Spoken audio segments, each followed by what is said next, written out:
Sean Pratt. I'm a vice president of customer experience within our shared services organization, in the larger organization, which is our U.S. vehicle payments division. I'm the business owner for Zingtree internally. And so I have Zingtree. I also have learning and development team, some contract management, and service delivery.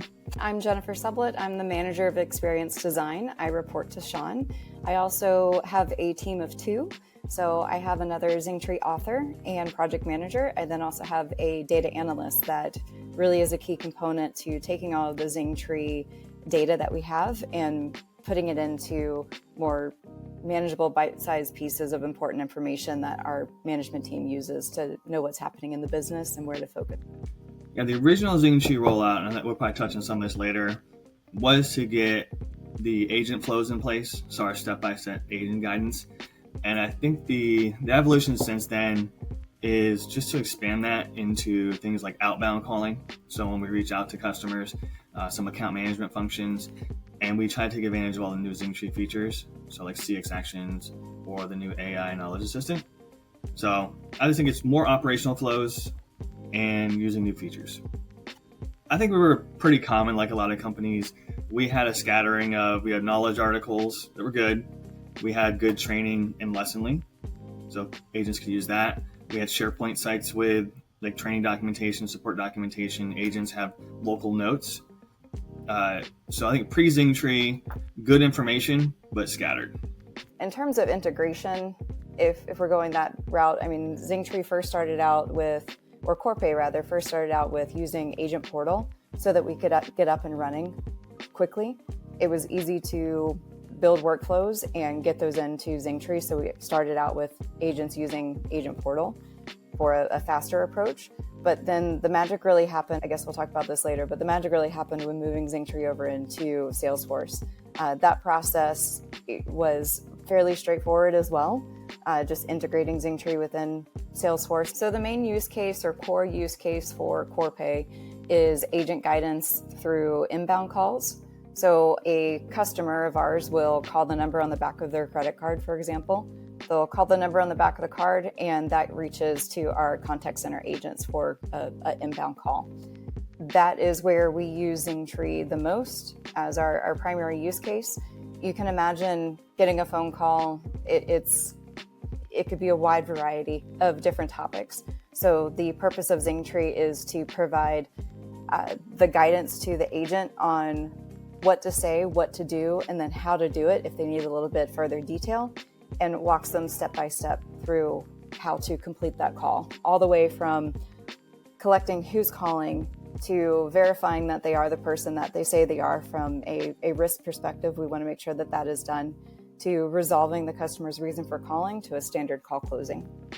That way you have a very similar experience as a customer regardless of the agent that you are speaking with. I'll probably add into that while the agent guidance for inbound calls is our core use case, we also use Zingtree for agent guidance for outbound calls. These could just be proactive outbound initiatives to offer a new service or provide proactive communication to a group of clients group of customers that we're wanting to definitely make sure we're using or providing the right service to. We also, and I'm very excited to have this and hope to have Corpay expand further into this in the future, but we do have one customer-facing workflow with Zingtree. So that's been a really fun task for our team to have worked on. Sure. So the customer-facing use case is actually Zingtree on a FAQ page to some of our vendors on the corporate payment side. So it is helping, Zingtree basically helps troubleshoot the frequently asked questions, providing those answers. And at the end of it, if the workflow has not successfully resolved the customer or the vendor's question, then it goes into actually producing a Salesforce case for further follow-up. But that is our area. We put Zingtree directly in front of the customer to help them self-troubleshoot. So definitely our primary one is Salesforce, a direct integration between Zingtree and Salesforce. Zingtree actually lives within Salesforce itself. Our agents are already there, so having Zingtree right within the tool that they're already using is a fantastic value, I think, to our agents and hopefully to our customers as well, because it makes the agent's job flow a little bit easier. We actually do still have a handful of workflows that are using Agent Portal. It definitely serves the purpose of when we don't have a team, or if the team who needs a workflow isn't in Salesforce, we can provide for them there by using Zingtree over in Agent Portal. And with CX Actions, we're really looking forward to integrating with more systems, whether that's homegrown or just another system that Corpay happens to have. We're hoping to connect to the most valuable, most impactful sources, external sources, and just do a few things that really make the biggest difference to our agents and customers. We have built one, but we have a few more to come that we're hoping to connect soon. I do want to address your question about knowledge bases. So yes, with semantic search, and we're moving into Knowledge Assistant with that, but with semantic search, we actually connected Zingtree over to our knowledge base, which is primarily Salesforce knowledge articles. We also have a group within Corpay. Their knowledge base is over in SharePoint, and looking forward to getting that up and running really soon.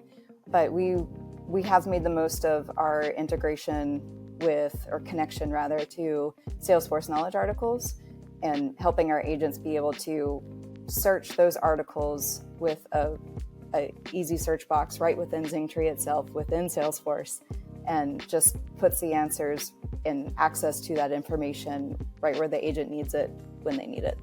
When it comes to CX Actions, again, a whole purpose is making things easier for the agent to do. So whether that's just pulling out of a system key pieces of information that would be most useful to our agent and putting it directly in front of them, the change process there is, let's say for authentication step, agent would have to go into one or two other systems outside of Salesforce and Zingtree to find the information that they're looking for to confirm that the caller is who they're saying they are.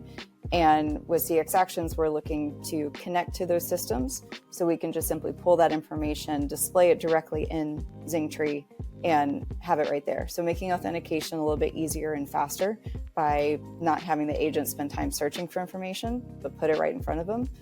Our very first CX Actions use case that is live today is automating case comments. So at the end of, and this happens during our call closing phase.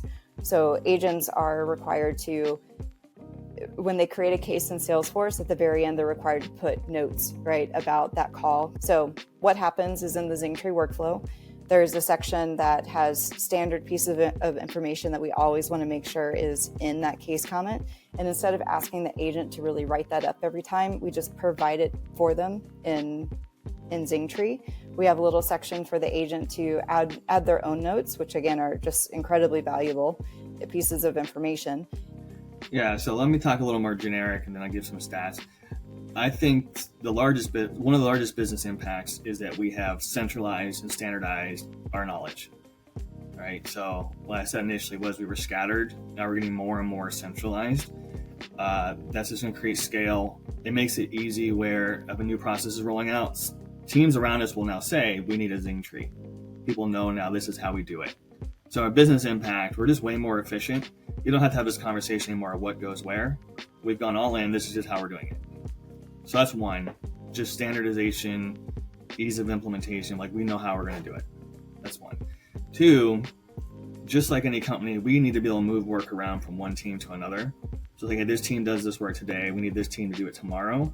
So that shift from like team A to team B has been huge from a cost perspective and an efficiency perspective. Because now we can just say, hey, it's all in Zingtree. So when you move to another team, you do some training, but the flows tell you how to do the work. So that shifting of work across teams has had a big impact. We have reduced training time for certain roles. So we have a role, one of our more complex roles, the training took 6 weeks. Now we get down to 3 weeks. So we've cut training time in half for certain roles. And we have cut some of our queues or some of our programs, like hold times, we've cut over by 50%. So we're having an impact on training, we're having an impact on hold times, and we're having a big impact on internal efficiency. Just knowing, here's how we're going to do our new process rollout, and it's going to be in Zingtree. You don't have to really think about it anymore. That's just how we do it. And we do adoption sessions, or we do training, and we're going to roll out Zingtree, and everybody just knows, I'm going to see the trees, and this is what I'm going to use. That makes it much easier than not knowing or being scattered. So some of our business impacts that we've experienced. We've been at a little less than 3 years. So I think with CX Actions, will give us our biggest impacts once we really have that rolling. We'll see. We'll have reduced handle time. So calls will go faster. So imagine if you're an agent, you have to go through 3 systems, and you have to do 20 clicks. Now that'll be 1 click or 3 or 4 clicks. So there'll be a speed of execution for the agent. With CX Actions, there's probably new process flow. I don't have error rates right now like that, but it will happen. I've done this with other systems, and when you automate, your error rates go down, maybe not to 0, but very, very low. So I think that's what we can expect with CX Actions. One goal is just reducing client friction. So how do we make it so that there's less friction when you call in, we're faster, we're better on the phone. And then also, one thing we haven't talked about is that Zingtree is a massive system to capture data. So as agents are going through the flows, everything that is entered in the system, we can capture data points on, which we can update the system easily to add a new data point. So that's another massive advantage to Zingtree is the ease of enhancement.